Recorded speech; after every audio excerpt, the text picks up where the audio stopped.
This is Learning to Dad I'm the cool dad. That's my thing. with Tyler Ross. But what I do have are a very particular set of skills. I'm gonna have fun, and you're gonna have fun.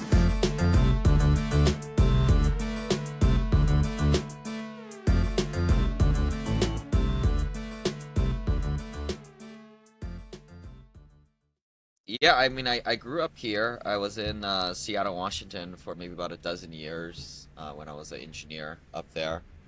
Was working for the railroad, as a construction supervisor. But, that's where I went to college up there, graduated, and then I call this kind of the linear path of, go to school, study hard, be an engineer, then do the 401k, and then buy a house to live in, which I did shortly after college. But I kind of diverged off that path when I started to rent out that little home that I bought that I was never home on. I was only home on Saturday, and I just got this taste of rental real estate and cash flow. And I was like, whoa, I better keep doing this again and again and again so I can escape the rat race. And it seems like you've successfully done that. So did you graduated from college, immediately went into engineering as your profession? Yeah, I mean, even in like high school, I would like Google like what are the top professions without, or top paid professions, obviously, without going to more doctorates or masterates. So, those are all the engineering degrees, right? So I was never really good academically, or, so I just barely got an engineering degree from University of Washington. And what do you do when you're not like super high level? Well, you become a project manager. So that's what I went and did, and started to build railroad. And yeah, that was kind of the first job out of college. And did that give you any sense of satisfaction, or did that burn you out pretty quickly? Yeah, I mean, people think of engineering as like, well, now with my kid, right? Like we play with all these STEM toys and building stuff, but that's the complete opposite of what engineering actually is. It's actually just like, or at least the stuff that I did, just a bunch of pushing paper, awarding contracts to people who will then do the work, right? Or like I always tell my wife, like, when you see the construction project, it's just the foreman and the guys who do all the work, and then once in a while on the Friday afternoon you have the little Penley engineer come out in a super clean white hard hat and measure stuff, and then everybody else, the foreman, just erases their markings because that person is so out of touch with reality and they should just go back to the office. But that's essentially what professional engineering is. I mean, you need a guy like that to kind of review contracts or manage change orders when they do pop up. But for the most part, it is a lot of paper pushing. Yeah, it sounds like you were in the nitty-gritty of being an engineer as a student, and doing the math and the calculations and the measurements and everything, and then the only value that really added to you working for the railroad was just being able to talk the talk, have an understanding of the language, that more or less the way you felt about it. Yeah, and maybe this is just my unlucky experience, right? I started to work and it was a lot of traveling, and it just wasn't really rewarding for me. I mean, it just wasn't my thing. I think at some point, a lot of people, a lot of my folks, they get to a point in their career where they either don't really enjoy the work, or most times it's working for the wrong person, or the wrong team, but there becomes some dissatisfaction. And that was where I found like an outlet pretty early. A couple years in, I bought a house to live in, and because I was traveling all over for work, rarely home, and in my early 20s and single, I just decided to rent it out on a whim. And I think the monthly rents was like $2,500, and the mortgage was like under a couple grand, and I knew nothing about like rent to value ratios and expenses going to capex or repairs, and you got to pay your property manager 10%. All I knew at the time was like, wow, I was making some pretty good beer money doing this every single month. But then that's where I kind of caught on. I was like, wait a minute, I'm making money 4 ways. And I might just release a YouTube video on my YouTube channel, the 4 ways you make money with real estate. A lot of it is kind of hidden.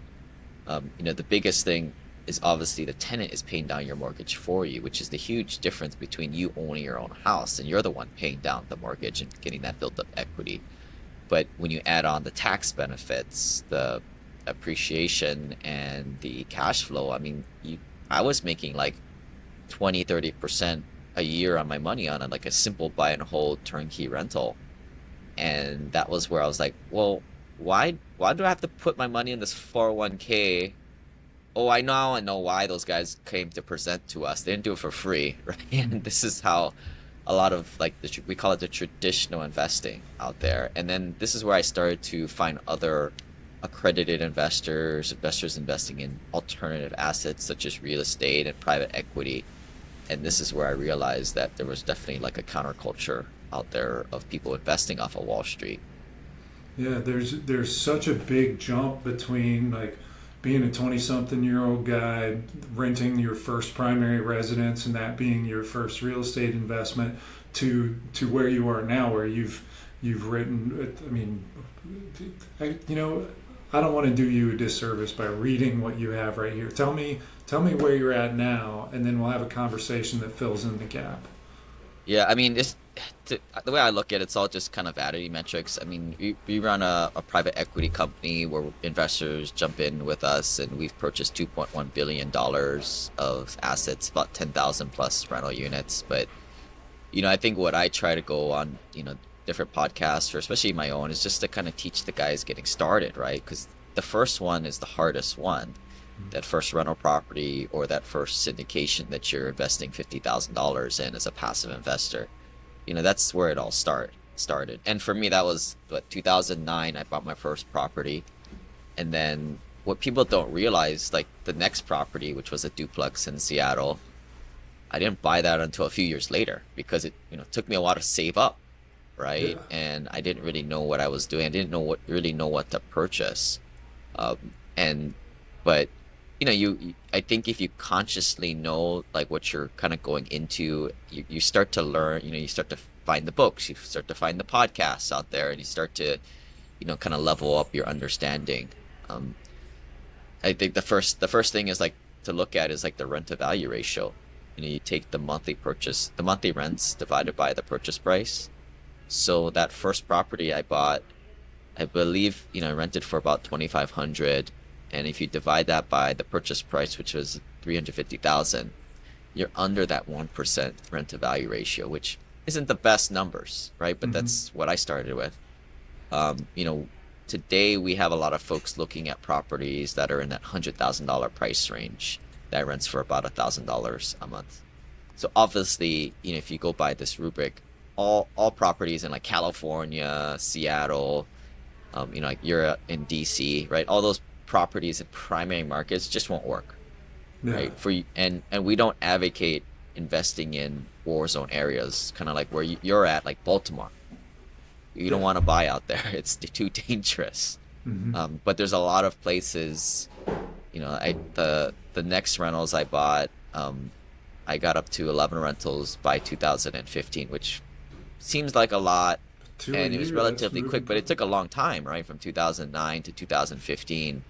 All the time just saving my money. Most of my clients today that are getting started, they probably save 50, 100 grand out of their paycheck every single year. So these are good savers, right? Like in real estate investing is a capital intensive business. You need to have a good job and good money management skills to begin with. So that's kind of where, that's where I kind of got to at that point, buying rental properties. And my first properties were in Birmingham, Atlanta, Indianapolis, that were totally remote to myself at the time. That's something, being a real estate guy myself, a small town real estate guy, I find that my jurisdiction, I just can't apply that model because the values are so high. And even though rent's high, the rent to purchase price ratio is just way off. You're looking at half of 1%, maybe, if you're lucky. So you got to have a wild amount of cash, and then that return doesn't work out right. So talk to me about the first time you went outside of your own market where you lived and getting comfortable enough to get your head wrapped around a spending $50 or $100,000 on a down payment or even getting financing somewhere maybe you've never even been. Did you physically go to these places and look at these properties? No, no, and the cool thing about these, very bare bones houses, they're pretty much commodities when you're in that level. But yeah, like 2012, I had 3 units in Seattle. At that point, the prices were starting to come back up, right? At that point, started to recover off of 2008, which, by the way, I don't really follow residential real estate these days. We're more in the commercial assets like apartments and stuff like that. Yeah. Commercial real estate has been absolutely beat up these last couple of years, down 30% off the highs. This is the absolute amazing time to get in at this point. Feels a lot like 2010, 2012 all over again right now. But that was kind of when I got started with this, getting on this wealth elevator. I started to invest in, Birmingham was my first property. I think at the time it was like $80,000 buy-in, but you use leverage, so you get 70-80% bank loan, so that you're talking more like a $20,000-$30,000 down payment on these houses. And what's nice about it is the bank, they're the biggest partner in this in a way. They're the ones doing the due diligence on like the house. Of course, you have to do your own, right? And you have to run your numbers. But that gave me a lot of confidence, right? Like, if a bank's gonna give me a loan on this, probably a house there, right? Actually buying something. Obviously that was back then, right? Like when I really didn't know too much, but that's kind of how the world works when you're buying single family homes. And you're not buying these fancy homes that are all unique. These are real basic, I think 1,400 square feet, 3-bedroom, 2-bath, nothing, probably 80% of the median home price out there, slightly below the average. And what people don't realize, or even I didn't realize, majority of people in America live in these types of workforce housing. And there's a big demand for this, especially in the lower middle class, which is getting bigger. And that's what we try and help people who, we are all sort of the middle class, but the shrinking middle class, right? Unless you get on board and get off of the sad American investing diet and get on the traditional investments, buying little rental properties of your own or syndications or private placements, you're going to become part of the lower middle class at some point. But that's kind of where it wasn't comfortable. And eventually, I would visit these types of places. But, I was working an engineering job. You don't have time to flip houses or do all these active real estate activities. And I certainly didn't want to use up my precious 2 weeks of vacation to go fly down to Birmingham for 3 days or so and coming back. I mean, not until I had maybe 7 rentals out in the area did I really do that. Yeah, I'd imagine a lot of people, because they're relocated for work or whatever the circumstance, end up managing their very first townhome from afar. And anybody that's ever done that will tell you that managing a rental, if you're not built to do that, is a nightmare. So as you were starting to build this portfolio of probably townhomes, condos, single family houses, were you managing them personally, or did you have a management company do it and work that into your pro forma? Yeah, I mean, you get professional property management, and then people get the sense, I always try to work smarter, not harder. Call me lazy. I mean, that's how I was an industrial engineer, right? Trying to do things as lazy and efficiently as possible. Yeah. But yeah, it's probably an absolute must to get a professional property manager in there. Sure, they take 10% of the rents and they take a 50%, 100% of the first month's rent when they lease it up. But, that's the way you scale. And you're not going to get rich off of 1, 2, 3 rental properties. You need to scale past that, and when your net worth goes over $1 million too, you become more of a legal liability, and you want to outsource the liability to some extent and have that property manager with their insurance kind of as a buffer. But once you become an accredited investor, the game kind of changes. Like I said, in 2015, I had 11 of these rentals, and kind of moving more to an accredited investor status, which is a net worth of $1 million or greater, and you make over $250,000 a year. And at this point, I kind of stumbled upon other accredited investors out there. I grew up in kind of this lower middle class type of, rung. I didn't have any rich uncles or accredited investors I personally knew, so I kind of had to discover this all by my own, and also investing in bad people, bad deals, along the way.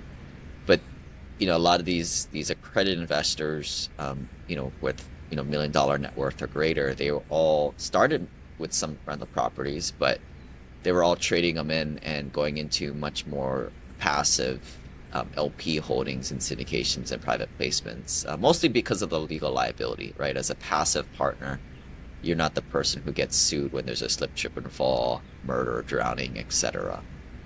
Tell me about your first apartment building acquisition. Did you do something with like 15, 20 doors, or did you immediately go for that like 80, 100 door folding in with other partners?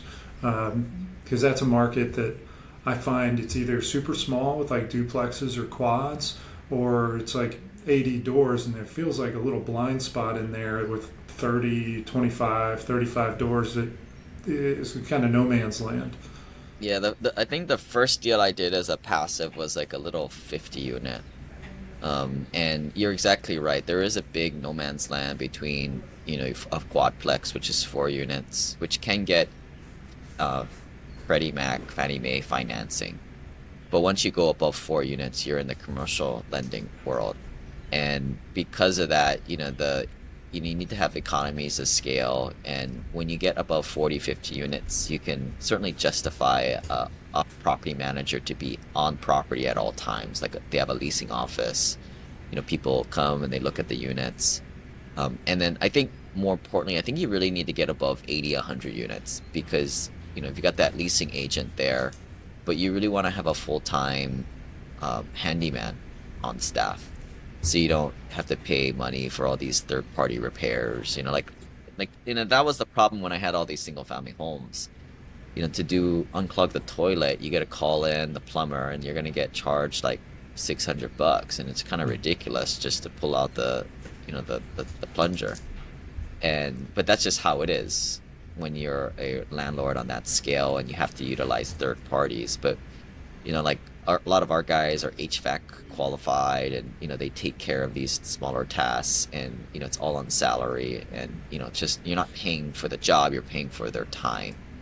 And with that many units, you can keep them pretty busy, and that's part of the economies of scale.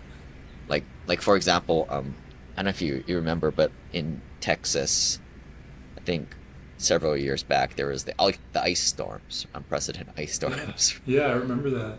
And all the all their pipes burst, right? Everybody's pipes burst because nobody's ready for that. But we had that too. But we had guys on staff where if you had to rely on third party plumbers, the Mario and Luigi's out there, you're screwed because they're just running around and just jacking up the price on everybody in that circumstance. But I think that's why you certainly want to get above that 50 unit mark. But then now the purchase price gets bigger, and the only way you can do that is, hooing up against with maybe like 50, 100 investors all throwing in $50,000 a piece. Yeah. But that was kind of where the aha moment for me was like, oh, I see what these other accredited investors are doing. And if I didn't meet them, I would have never known, right? I didn't understand this country club type of world. Not a real country club, but it's a network of investors out there that will go into all types of deals and start to build a portfolio with dozens and dozens of these properties. Like personally, at one time I had maybe 100+ deals I was actively in as a general partner and a passive investor too. But it's so easy. Like from a tax standpoint, you get just like a 1-2 page K1 form. Whereas if you have just one little rental property, you have this huge Schedule E or Schedule C. It's just overwhelming. And that's just for one property. And this is kind of where I was realizing, well, a lot of these guys, they have no legal liability here because they're just LPs. They don't have to sign on the debt themselves because that's what the general partners, loan guarantors do. And you're diversified over so many assets, and now you can diversify for places you don't live. It's great if you live in a good area, but even if you are in a good area, maybe like Texas or whatnot, you want to diversify. You don't want to be in just one geographic area. You probably want to be in four. And now, like, I'm starting to look at private equity, buying businesses, and like venture capital. We just did a venture capital deal. And I think a lot of this stuff comes after maybe your net worth is $2 or $3 million. I always tell people start off with real estate because of the tax benefits first. But the only way to do this and get this diversification without you yourself being the operator is to leverage the expertise of other professionals that are doing these and putting these deals together. Yeah, you touched on something that I'm interested to pick your brain on to see if you agree with what I suggest. I think people who are just getting into the real estate investments and maybe buying their first rental property have a tendency not to put any value on their own time. Like if somebody's going to buy a house and the plumbing is a problem, they'll think it makes sense for me to go fix that plumbing. Whereas I would argue, no, you're trying to cultivate the skills and ability to go bird dog other properties, that you spending a day messing around with plumbing is not to your advantage in growing your portfolio. Would you look at that differently for a first-time investor, or would you say, outsource that so that you can focus on building? Yeah, I mean, it comes down to what's your hourly rate. Like most of our clients at their day jobs, they make over $300, $400 an hour is their billable rates. But people are on different sides of the spectrum. And that's, my new book, The Wealth Elevator, the whole concept of the wealth elevator is there's different floors to the wealth elevator. There's the basement level for people who are broke and don't even make $50,000. I'm college worked for me. I'm not saying I'm a huge fan of it, but when you're on that level, yeah, you gotta do your own plumbing. You also try and find a professional job to get more money for down payments. And these are the people that are likely having to go and do all these like wholesaling, flipping houses, all these active real estate activities that you hear about a lot. When I started out, I had a good paying engineering job, and it kept me busy. I was on this first floor of the wealth elevator where the name of the game is to go buy rental properties, but to do it in a somewhat passive method where you have professional property managers doing your dirty work for you, and they're paying contractors or finding contractors to do this stuff for you. When I became an accredited investor, I kind of stepped more to the second floor of the wealth elevator where it's more syndications and private placements, trading up into those types of deals. But like to answer your question, there's a paradigm on where you're all at, and that was kind of my whole goal in writing the Wealth Elevator book. Was there was really never a book written for accredited investors or people trying to get past that point. I talk a lot about what happens when your net worth goes over $4 to $5 million, which I define as end game. Right at that point, you're probably able to cash flow at 5 to 10% and never dip into your principal at that point. But what do you do to somewhat accelerate that moving forward? Right, if that's what you so choose. There's kind of a penthouse level and beyond after that I talk about in the book. But there's different levels to this, and depending on what you're having to work with.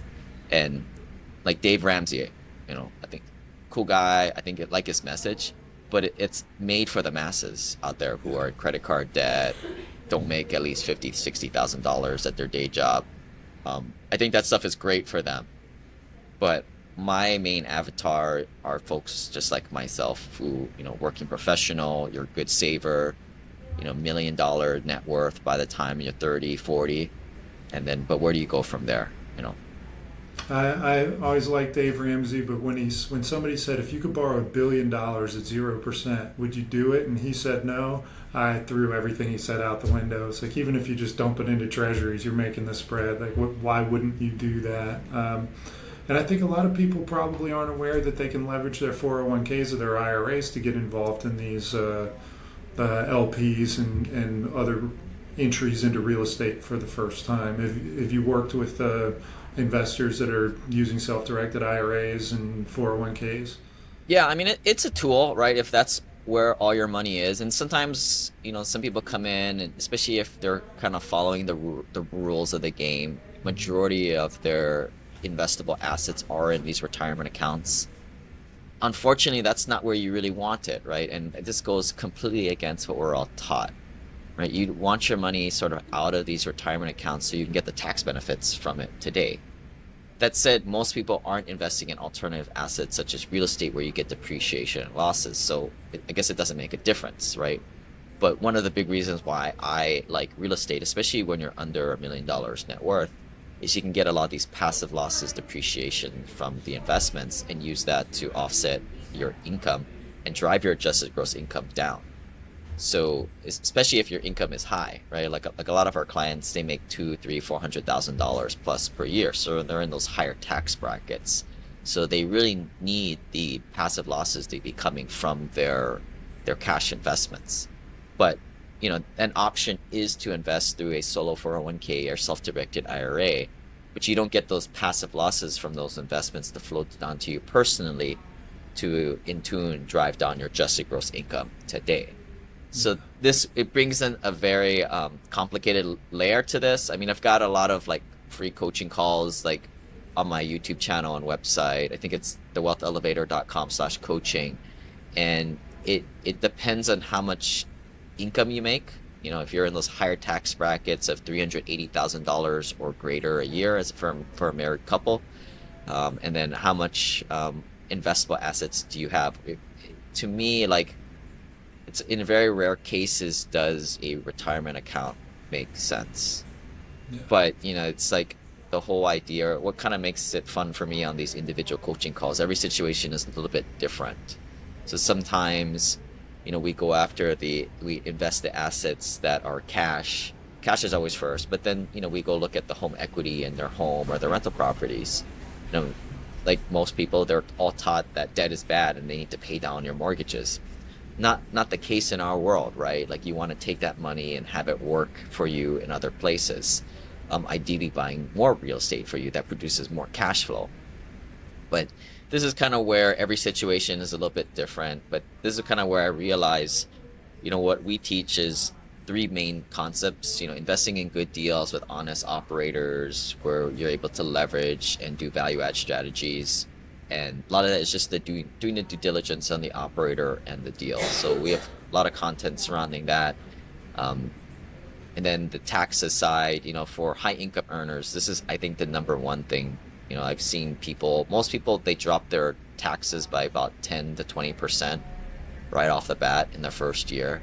And that's without doing real estate professional status. If you do real estate professional status, wow, like you can have a situation where this one spouse just quits their day job and plays rep status at home doing the little logbook, and their taxes get cut in half. It's huge.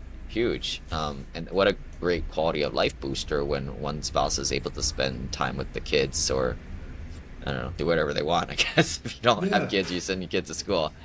But the last thing is like the infinite banking strategies where you use overfunded whole life insurance. But there's a lot of different people practicing this thing, but you got to really configure with the low amount of insurance and commissions to make it all work. But what I realize with these three kind of conjunctive strategies, it's very powerful when you pull them all together, but it's nothing that anybody can't do.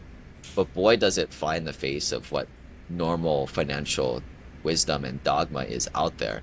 And unless you have like a community, and that's why we've created this community of like-minded people who are accredited investors, all kind of thinking for themselves, thinking the right way, I think that's kind of what pulls it all together at the end of the day. If not, I was just talking to a guy the other day, and he's like, okay, right, what I'm going to do right away when we get off this call is stop contributing to my 401k, right? I need to divert that money elsewhere. And he'll probably do that. But I know very well that unless he finds a network of the 5 people he hangs out with and, that think like this, he'll probably hear the mutters from his parents or from his coworkers. And that's kind of where another rule I have is you never take financial advice from people who aren't financially free. And that especially includes your CPA who's working a day job. Mm-hmm. I mean, they're supposed to do taxes, not tax strategy. Yeah. And, your coworkers, right? Like, why would you want to listen to the guy who's 65 years old who didn't figure out this money stuff and is still working there? That's the worst guy I would want to take advice from. So, right. I mean, that's kind of, in a way, I'm a bit of a rebel in that way, and somewhat actually helped me. Yeah, we relieved an accountant not long ago. We used to say that he put the douche in fiduciary because he was exactly the way you describe. I want to back up a little bit and ask you to tell me about your leaving your engineering job. Like, what level of discomfort did you get to, and what level of comfort did you have moving into the next phase of your life after leaving the railroad engineering job? Yeah, so when I was working my engineering job, I actually had gotten into a pretty good situation. Like my first almost decade working, I was in private industry, and you learn a lot. You get a little bit higher pay, but it's very high stress. Eventually, as the years went by and I had more and more rental properties, and eventually my income from the rental properties and my job was more than my boss's boss what they're making. So at that point, I kind of, maybe became an even worse worker as a side note, but I started to sort of titrate down to easier jobs working for the government, got out of private, went to more government work, and I actually started to enjoy it, right? Like it was a lot less cutthroat, a lot less scorecards, and, the people were a lot nicer, people worked for and worked with. And I probably would have kept doing that for the rest of my life and just kind of hid away, driving my Mercedes around.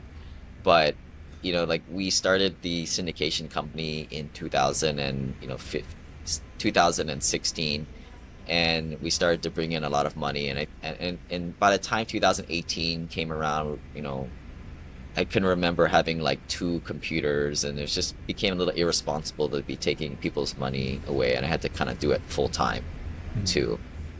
But people always ask like, hey, should you have quit your day job sooner, right? Or never gone down that path? And I always think like the engineering job, yeah, obviously wasn't aligned with what I do today. I did learn a lot about how Fortune 50 companies do things that we emulate today, and management and leadership, all that type of stuff.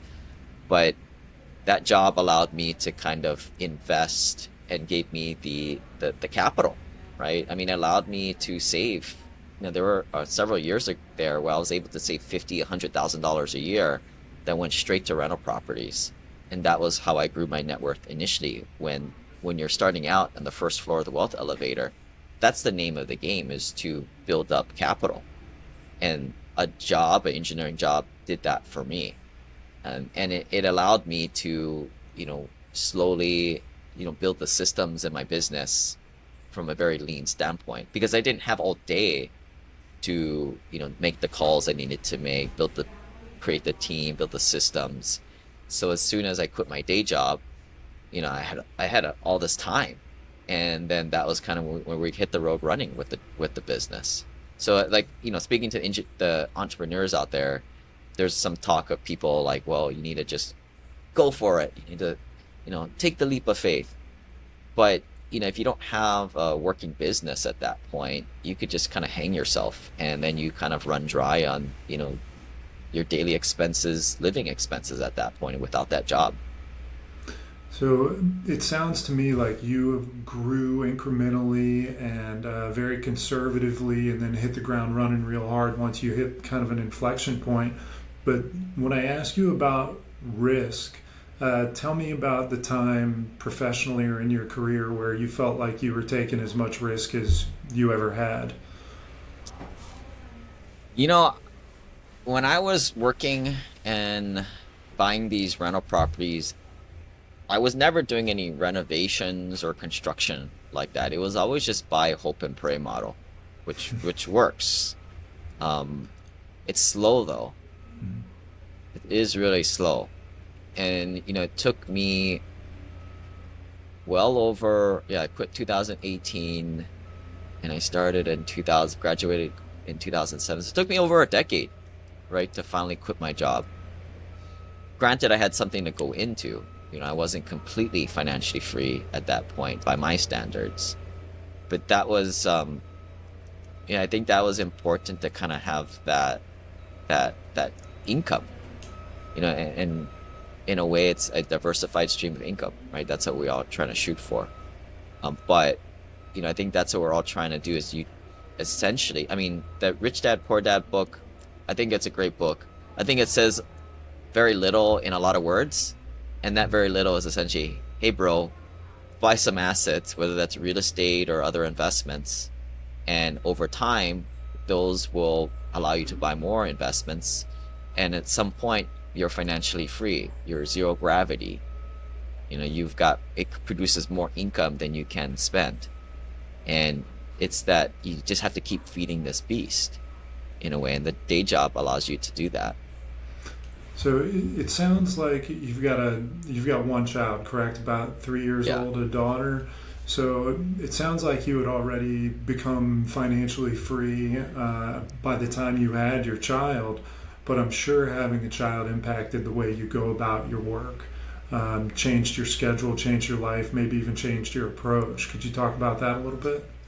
Yeah, by the time the kid came around 2021, I had already been, working several years on the business. And it was about the time, it actually kind of helped me push me in the right direction. As most business owners who started their own business from nothing, you're usually the one doing all the work yourself the first several years. And then, you start to hire executive assistant. But then like when my daughter came around, it was definitely the time where we had the money, and it was about the time to build the org structure, with a couple of levels there. So it actually helped accelerate that. And before that, we were talking earlier about how a lot of people, they like to do their own plumbing work or paint the house or property management. As much as I say that's silly, in a way I still did kind of the same thing in my business for such a long time without kind of hiring people out. And as much as I think, like, am I getting the return on investment from these people's salaries? But in the end of the day, that's where I want to head, because I don't want to do all the work myself. I mean, that's not why I got into this business in the first place. So it definitely accelerated things. But not, most of my investors are not entrepreneurial. They are just, they make good salaries. They know they have to stay in that facet for quite some time. And another thing I've noticed is, like, most of our clients are, say, late 40s, early 50s, because they've had time.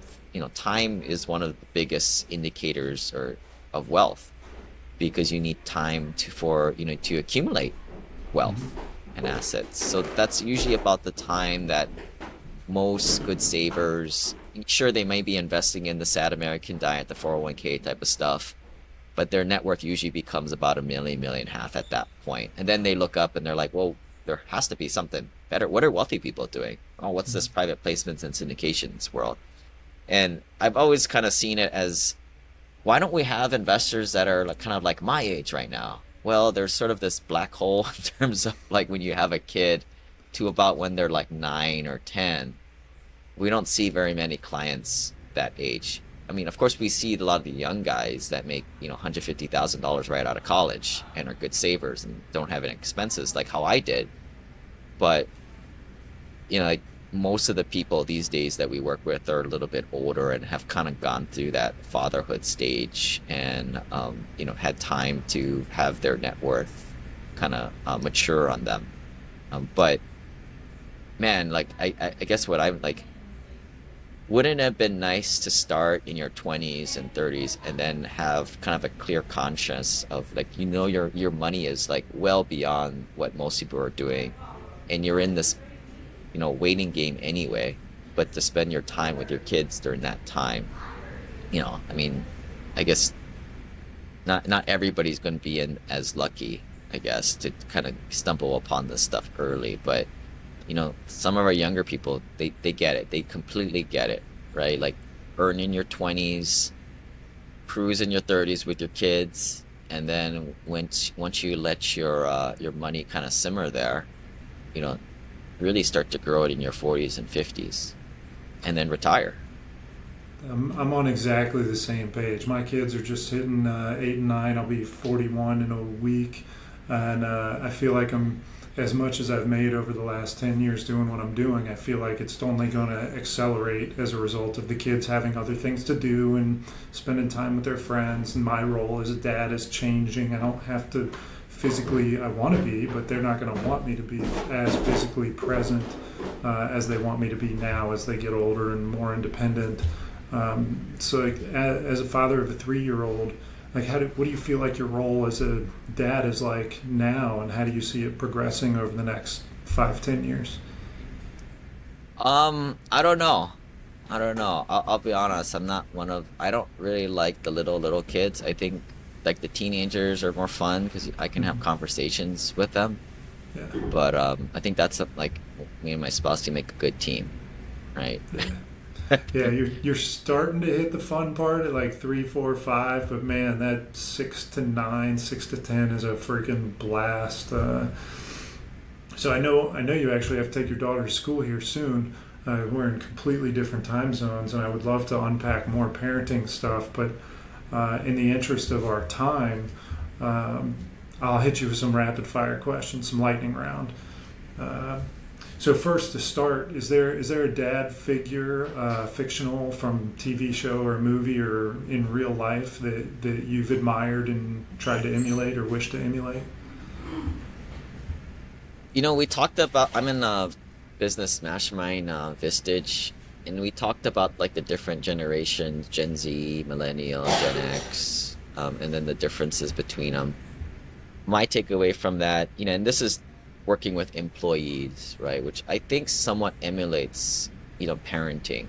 Sure. The takeaway that I had was, it seems like you need to be more their friend these days than their absolute boss, because the Gen Zers are a little bit more free thinking. They want autonomy, so you have to sort of coddle them, even though a lot of us Gen Xers and late early millennials think that that's absurd because that's not what we had. Yeah. I do think that that's kind of the path forward for I need to sort of emulate as a father. I mean, I see no difference between being a good leader in terms of like the Patrick Lencioni type of methodologies in the workplace and parenting. Same way, I think it's sort of the same thing. So as far as like mentors, I think it's a lot of those more new age leadership type of books and folks like that.